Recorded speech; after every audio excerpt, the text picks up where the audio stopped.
Good morning, sir. Good morning, my dear student. Sit down.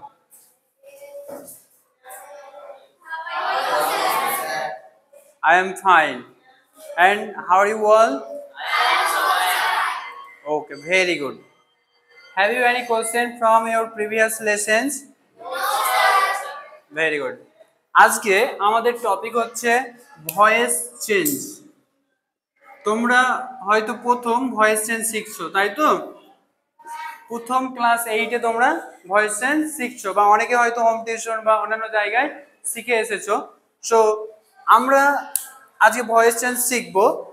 Voice change আমাদের একটা খুব গুরুত্বপূর্ণ টপিক, কারণ এই টপিকটা আমরা যখন কোনো কম্পিটিটিভ এক্সাম দিব সেক্ষেত্রেও থাকে voice change. So this is very important for all of you. Okay, so আজকে আমরা শিখবো যে how to change and active voice to passive voice of assertive sentence.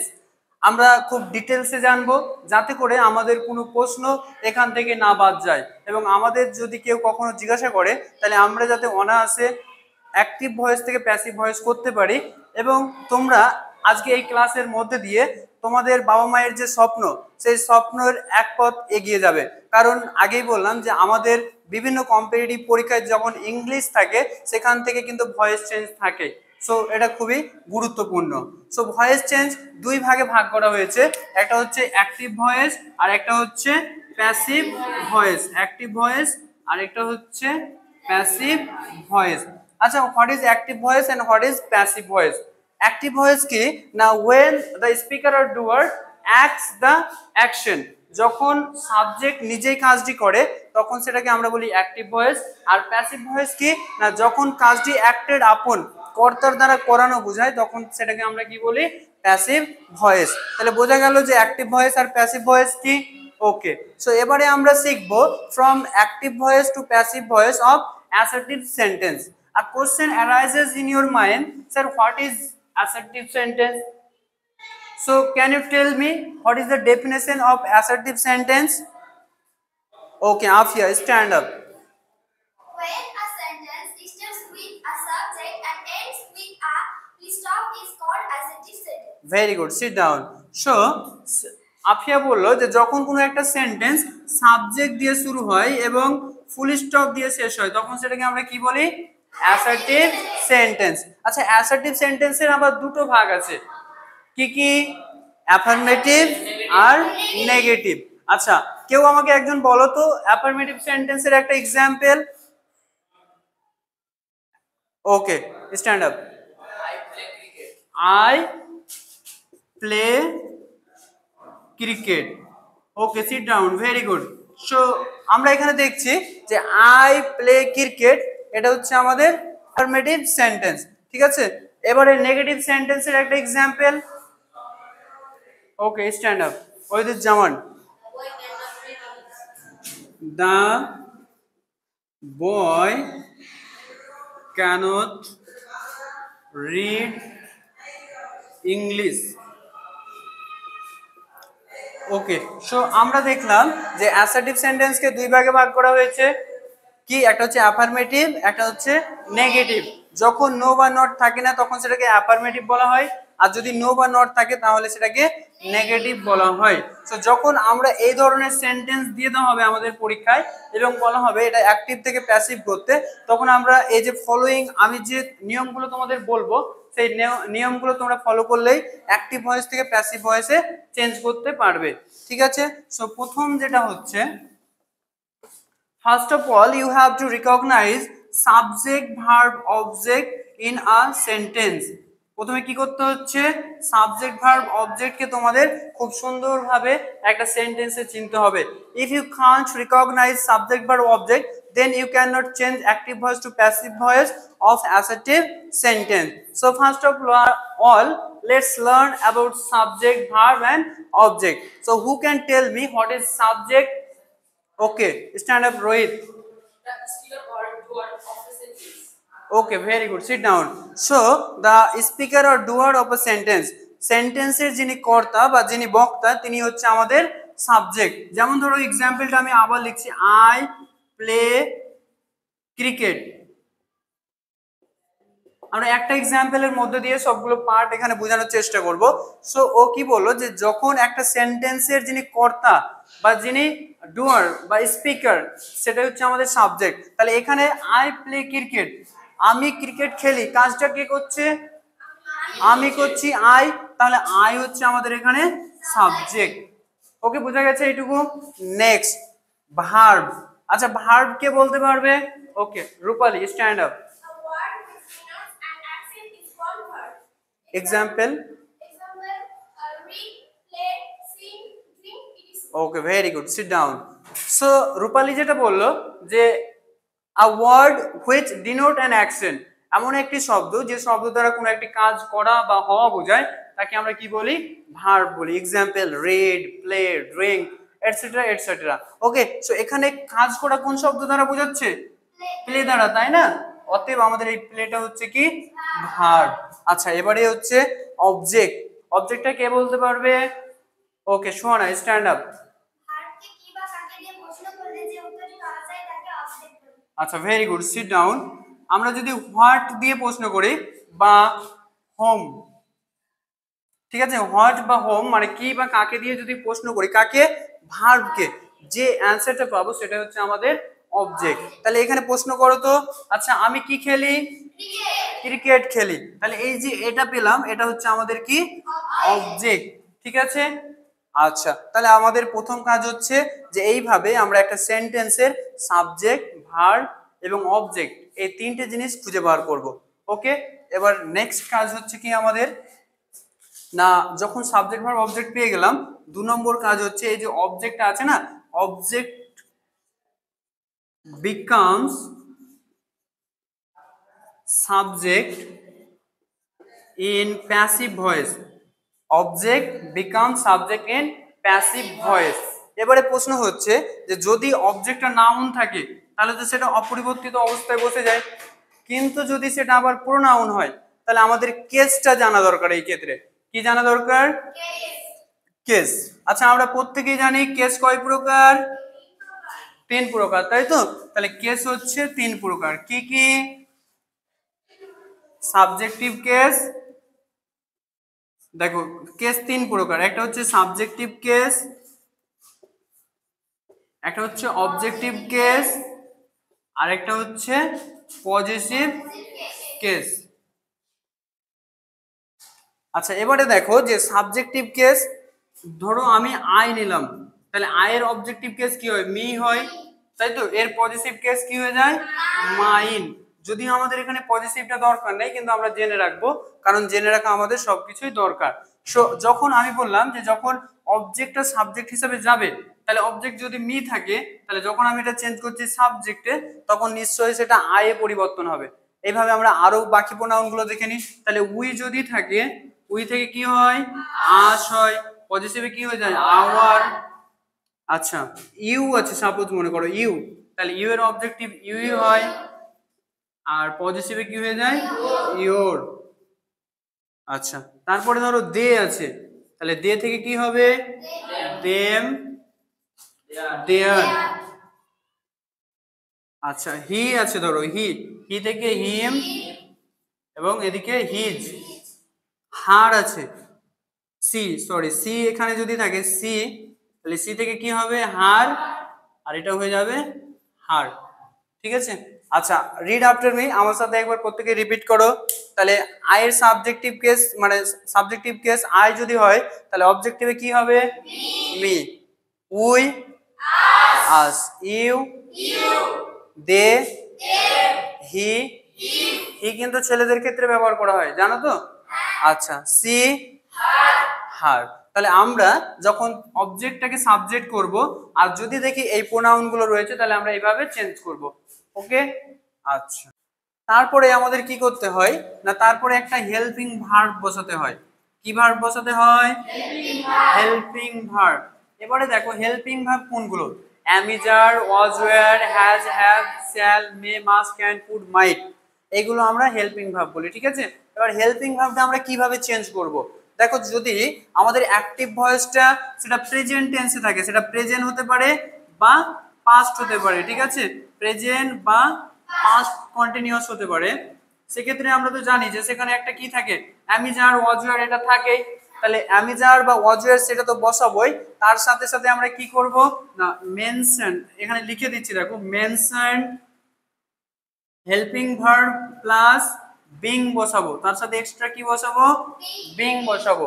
আবার মনে করো যে সেটা প্রেজেন্টে আছে বা পাস্টে আছে এবং সেটা পারফেক্ট টেন্সে আছে। কোন টেন্সে আছে, পারফেক্ট। তাহলে আমরা জানি যে পারফেক্টের ক্ষেত্রে হ্যাজ বা হ্যাভ থাকবে, তাহলে হ্যাজ বা হ্যাভ তো বসবেই। প্রথমে মেনশন হেল্পিং ভার্ব, ঠিক আছে, মেনশন হেল্পিং ভার্বটা আমরা বসালাম, তার সাথে কি করব, একটা বিন যুক্ত করব। ওকে, আমরা এক্সাম্পলের মধ্যে দিয়ে ভালোভাবে আরো বুঝিয়ে দেব। এবারে মনে করো যে ফিউচার ইনডিফিনাইটে আছে, কি আছে, ফিউচার ইনডিফিনাইট, সেক্ষেত্রে শ্যাল বা উইল থাকবে, তার সাথে আমরা কি করব, একটা বি বসাবো। কি বসাবো, বি বসাবো। তাহলে আমরা কি দেখলাম, প্রেজেন্ট কন্টিনিউয়াস বা পাস্ট কন্টিনিউয়াস এর ক্ষেত্রে অলরেডি অ্যামিজার বা ওয়াজওয়ার হেল্পিং ভার্ব হিসেবে থাকে, তাহলে সেক্ষেত্রে সেটা তো বসবেই, তার সাথে একটা বিং বসাবো। প্রেজেন্ট পারফেক্ট হতে পারে বা past perfect, has have had থাকবে, তার সাথে সাথে আমরা কি করব, বিন বসাবো। আচ্ছা, এবারে বললাম ফিউচার ইনডিফিনাইট, শ্যাল বা উইল, তার সাথে আমরা কি করব, বি বসাবো। আরো যদি আমরা মডাল অক্সিলারি ভার্ব গুলো দেখি, যেমন ধরো shall, will, may, must, can, could, might, etc, ঠিক আছে, অনেকগুলো আছে। এইগুলো যদি থাকে তাহলে এগুলো তো বসছেই, তার সাথে আমরা কি বসাবো, বি বসাবো। ওকে। আচ্ছা, এবারে যেটা মজার বিষয় হলো কি বলতো, যে আমাদের দুটো টেন্স আছে, যে দুটো টেন্সে কোনো রকমের হেল্পিং ভার্ব থাকে না, সেক্ষেত্রে তোমরা কি করবে দেখো, সেটা হচ্ছে কি, কোন কোন টেন্স বলতো, একটা হচ্ছে প্রেজেন্ট ইনডিফিনাইট টেন্স আর একটা হচ্ছে পাস্ট ইনডিফিনাইট টেন্স। কি বললাম, প্রেজেন্ট। আচ্ছা, সো প্রেজেন্ট ইনডিফিনাইট টেন্সের ক্ষেত্রে আমরা am is are বসাবো। কি বসাবো, am is are। Past indefinite টেন্সে যখন আমরা হেল্পিং ভার্ব পাবো না, তখন ওখানে বসাবো was, আর একটা হচ্ছে were। আচ্ছা, এবার এর ব্যবহারগুলো আমরা একটু জেনে নিই। দেখো, আমরা I এর পরে কি বসাই, am বসাই। সাবজেক্ট যদি সিঙ্গুলার নাম্বার হয় তাহলে is, আর প্লুরাল নাম্বার হলে are। আচ্ছা, ঠিক তেমনই যদি সাবজেক্ট সিঙ্গুলার নাম্বার হয় তাহলে কি বসে, was, প্লুরাল নাম্বার হলে were। তাহলে দেখো আমরা দুটো এক্সেপশনাল পেলাম, একটা হচ্ছে I এর পরে am বসে, ঠিক আছে। আচ্ছা, ইউ মানে তুমিও হয় তোমরাও হয়, তাই তো। তাহলে ইউ এর পরে আমাদের কি বসবে, আর বসবে, because you is always considered as plural number in English grammar. ইংরেজি গ্রামারে ইউটাকে আমরা সবসময় প্লুরাল হিসেবেই ধরি, ওই কারণে এটা সবসময় প্লুরাল ভার্ব নেই, ঠিক আছে। আর একটা হচ্ছে ওয়্যার। তাহলে আমাদের হেল্পিং ভার্বটা বোঝা গেল। ওকে, ভেরি গুড। তারপরে আমাদের যেটা বিষয়, সেটা হচ্ছে আমাদের যে ভার্বটা থাকবে, সেই ভার্বের আমরা পাস্ট পার্টিসিপেল ফর্ম বসাবো। কোন form, past participle. Past participle বলতে গিয়ে হয়তো তোমরা অনেকে বুঝতে পারছো না, পাস্ট পার্টিসিপেল মানে হচ্ছে V3, যেটাকে আমরা V3 বলে জানি, সেটাই হচ্ছে আমাদের পাস্ট পার্টিসিপেল। এবারে দেখো যে আমরা প্রেজেন্ট কন্টিনিউয়াস বা ইনডিফিনাইট বা ফিউচার ইনডিফিনাইট, এগুলোর ক্ষেত্রে V1 থাকে, কিন্তু আমরা যখন পারফেক্ট টেন্সে যাব সেখানে অলরেডি V3 থাকে। তাহলে পারফেক্ট টেন্সের ক্ষেত্রে সেটা প্রেজেন্ট পারফেক্ট হতে পারে বা পাস্ট পারফেক্ট, সেক্ষেত্রে কিন্তু আমরা V3 আর করব না, কারণ ওখানে অলরেডি V3 থাকে। কিন্তু প্রেজেন্ট ইনডিফিনাইট বা পাস্ট ইনডিফিনাইট, প্রেজেন্ট কন্টিনিউয়াস বা পাস্ট কন্টিনিউয়াস, বা সেটা হতে পারে ফিউচার ইনডিফিনাইট, এগুলোতে V1 থাকে, সেটাকে আমরা কি করব, V3 করব। আচ্ছা, 5 নম্বর রুলস যেটা হচ্ছে আমাদের একটা প্রিপজিশন বসাতে হয়। কি বসাতে হয়, প্রিপজিশন। এবারে ভার্ব অনুযায়ী প্রিপজিশন গুলো বসে, যেমন বেশিরভাগ ক্ষেত্রে আমরা বাই বসাই, তারপরে অনেক সময় উইথ বসতে পারে, অনেক সময় টু বসতে পারে, অনেক সময় ইনও হতে পারে, ঠিক আছে। তো এটা ডিপেন্ড করছে যে আমাদের ভার্বটা কেমন থাকছে। এবং শেষমেশ যেটা হচ্ছে, সেটা হচ্ছে আমাদের বাকি থাকলো সাবজেক্ট। তাহলে সাবজেক্টটা কি হয়ে যায়, অবজেক্ট হয়ে যাবে। Subject becomes object in passive voice, ঠিক আছে। সো আমরা আরেকবার রিপিট করে নিব। তাহলে দেখো আমাদের অ্যাক্টিভ ভয়েসের ফরম্যাট কি পেলাম, দেখো অ্যাক্টিভ ভয়েসের ফরম্যাটে পেলাম আমরা subject plus verb plus object. একদম শর্টকাটে বোঝানোর চেষ্টা করছি। যখন আমরা এটাকে প্যাসিভ করছি, কি চেঞ্জ করছি, ঠিক আছে, তাহলে অবজেক্টটা প্রথমে চলে এলো, তারপরে একটা হেল্পিং ভার্ব, তারপরে V3, তারপরে হচ্ছে একটা প্রিপজিশন আমরা বাই ধরে নিলাম ধরো, ঠিক আছে, তারপরে সাবজেক্টটা চলে গেল। তাহলে রুলস গুলো বুঝে গেছে? আচ্ছা, ভেরি গুড। এবার আমরা এক্সাম্পলে যাব। দেখো এক্সাম্পল গুলো যদি দেখো তাহলে তোমরা অনায়াসে বুঝতে পারবে। আচ্ছা, প্রথমে একটা আমরা এক্সাম্পল পেয়েছিলাম না, আই প্লে ক্রিকেট, আমরা এটাকে নিয়েই প্যাসিভ করব, ঠিক আছে। দেখো আই প্লে ক্রিকেট, তাহলে প্রথম বলা হয়েছিল সাবজেক্ট ভার্ব অবজেক্ট। আচ্ছা বলো তো এখানে সাবজেক্ট কোনটা?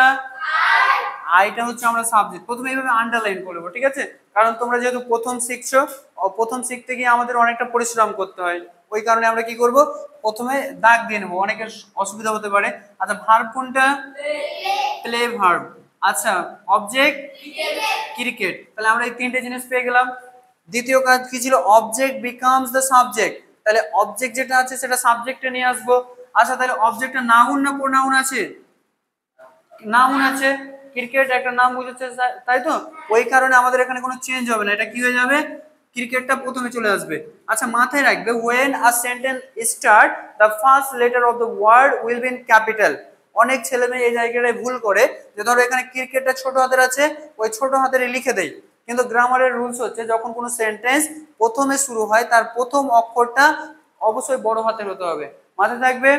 আচ্ছা তাহলে ক্রিকেট এইটুকু হলো।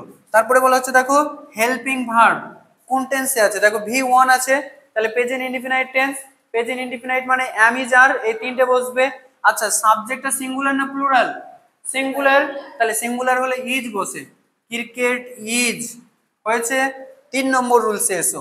4 নম্বর পাস্ট পার্টিসিপেল মানে ভার্বের 3 নম্বর ফর্ম, প্লে প্লেড প্লেড, তাহলে প্লেড হয়ে গেল।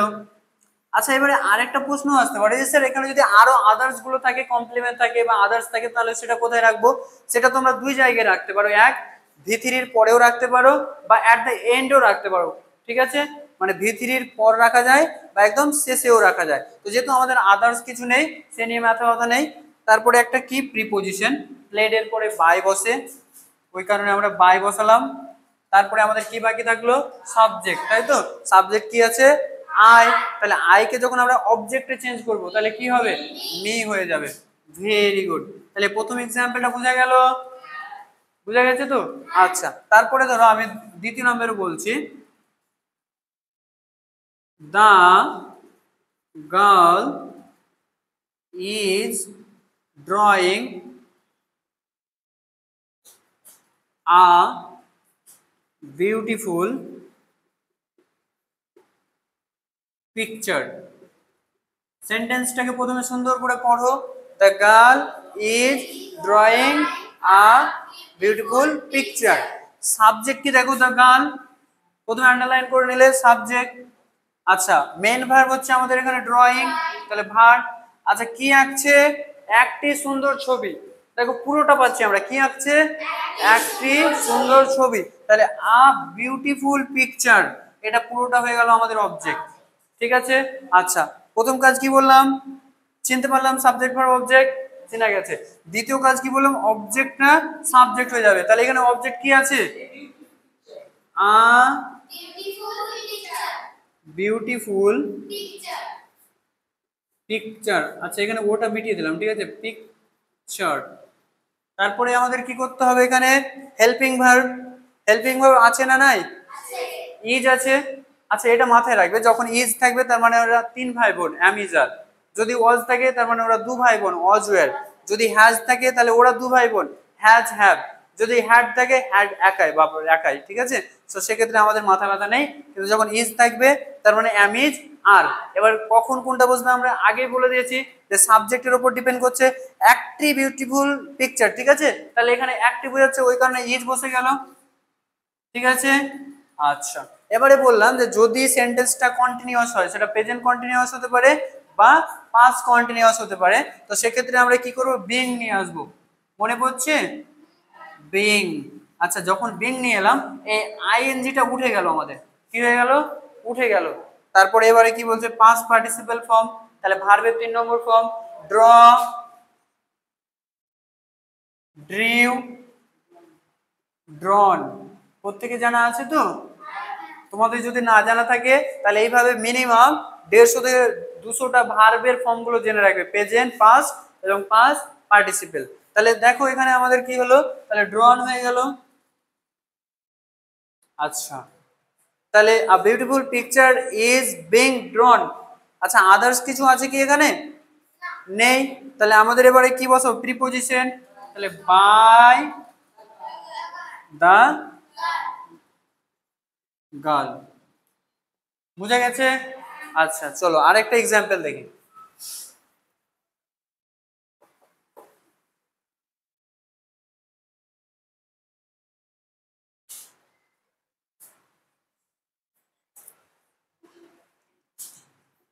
You will learn English. তুমি ইংলিশ শিখবে। ঠিক আছে, এরকম একটা সেন্টেন্স দেওয়া হলো। তাহলে এবারে কি হলো, আমাকে এটা অ্যাক্টিভ থেকে প্যাসিভ করতে হবে। প্রথমে আমরা সাবজেক্ট ভার্ব অবজেক্ট চিনবো। বলো সাবজেক্ট কোনটা? ইউ সাবজেক্ট, ভার্ব কোনটা? Learn, object English. হয়ে গেল কাজ। দ্বিতীয় নম্বর কাজ, অবজেক্টটাকে সাবজেক্ট করব ইংলিশ, তাহলে ইংলিশটা প্রথমে চলে এলো ইংলিশ। এখানে হেল্পিং ভার্ব আছে তো উইল, তাই তো? তাহলে এখানে উইলটা বসে গেল। আমি বলেছিলাম যে যখন মডাল অক্সিলারি ভার্বগুলো থাকে, যেমন shall, will, may, must, can, could, might, এগুলোর পরে একটা বি বসাতে হয়। তাহলে আমরা এখানে বি বসিয়ে দিলাম। তারপরে বলা হচ্ছে পাস্ট পার্টিসিপেল ফর্ম, তাহলে লার্ন থেকে লার্ন হয়ে যায়, LEARNT, লার্ন। ঠিক আছে, লার্ন হলো। আচ্ছা, আদার্স কিছু নেই, তাহলে বাই, এবার সাবজেক্টটা অবজেক্ট হয়ে যাবে ইউ। ঠিক আছে। আচ্ছা, এবার আরেকটা এক্সাম্পল দেখো। সি নোজ হিম। সি নোজ হিম। তাহলে এবার এটাকে আমরা সাবজেক্ট ভার্ব অবজেক্ট বার করব, সাবজেক্ট ভার্ব অবজেক্ট। ঠিক আছে, তাহলে অবজেক্টে কি আছে? হিম আছে। তাহলে হিমের সাবজেক্টিভ ফর্ম কি হয়? হি হয়, তাই তো? কি হয়? হি হয়। তাহলে হিমের সাবজেক্টিভ ফর্ম কি? হি। তাহলে হিটা আমরা প্রথমে বসিয়ে দিলাম, হি। হি ছেলেদের ক্ষেত্রে ব্যবহার করা হয়। আচ্ছা, তারপরে এখানে দেখো প্রেজেন্ট ইনডিফিনাইট টেন্স আছে। আমরা জানি if the subject third person singular number then s, es, ies are added with the main verb. আর ওই কারণে এখানে এস আছে, তার কারণে এটা আমরা প্রেজেন্ট ইনডিফিনাইট। তো এখানে হেল্পিং ভার্ব নেই, তাহলে অ্যামিজার নিয়ে আসবো। এর পরে কি বসবে?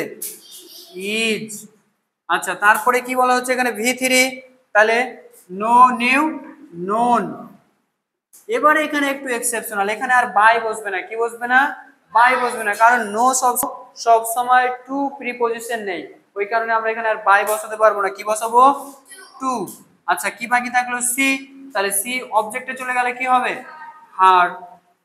ওকে, সো আশা করি প্রত্যেকের বোঝা গেছে আমাদের কিভাবে active voice to passive voice করতে হয় অ্যাসার্টিভ সেন্টেন্সের।